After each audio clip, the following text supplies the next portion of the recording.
V četrtek 14. aprila v popoldanskem času je v Mladinskem centru Dravinjske doline v Slovenskih Konjicah na temo sodelovanja med Mladinskim centrom in skupnostjo v San Patrignanu v prihodnosti potekal pogovor z gospo Eliso Rubini de Silveira iz San Patrignana. Gospa Elisa je sicer vodja oddelka za mednarodno sodelovanje skupnosti San Patrignano in bo v petek 15. aprila predavala na mednarodni konferenci v Ljubljani z naslovom Socialno podjetništvo – vektor sprememb v Evropski uniji.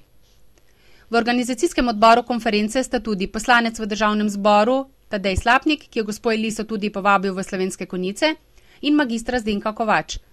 Oba bosta na konferenci v soboto 16. aprila predstavila temo z naslovom Gradnja virtualnega socialno-podjetniškega inkubatorja in Centra za odličnost socialno-podjetniških iniciativ. Sodelujoči v pogovoru so gospe Elisi Rubini predstavili način in namen preventivnega preprečevanja zasvojenosti med mladimi v konjiški občini.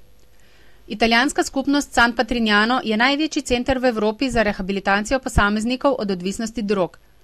Kot orodje pri socialni rehabilitaciji uporabljajo poklicno usposabljanje, nudijo zavetišče, zdravstveno zaščito, brezplačno bivanje v skupnosti, pravno pomoč in možnost za učenje, z glavnim ciljem omogočiti rast in spremembo.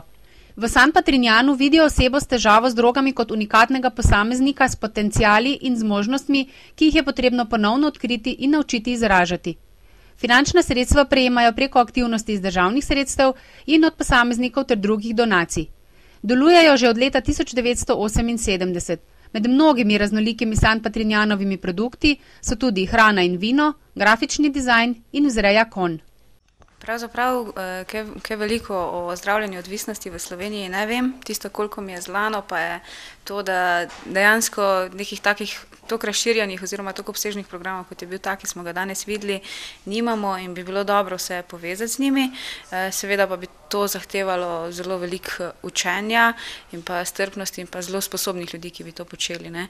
Ena od možnosti, kjer bi se lahko vključili, je mreža MAMA, to je mreža mladinskih centrov. Seveda pa je za preiskati tudi vse druge možnosti, ki so že odprte, torej vse tiste, ki z odvisniki že delajo, ker verjetno imajo oni več znanja in se lahko tudi oni pri tem bolj vključijo v to, ne.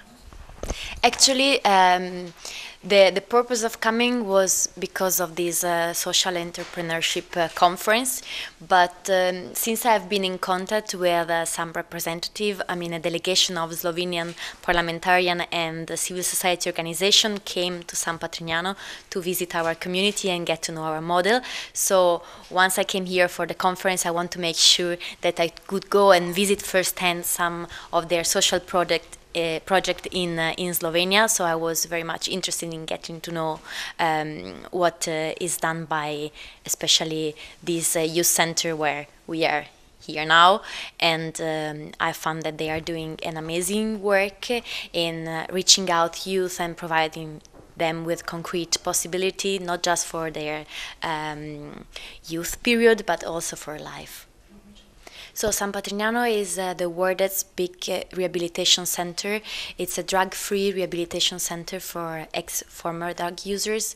It has been created 30 years ago from Vincenzo Muccioli, the founder of the community, and is run now by his son, Andrea Muccioli.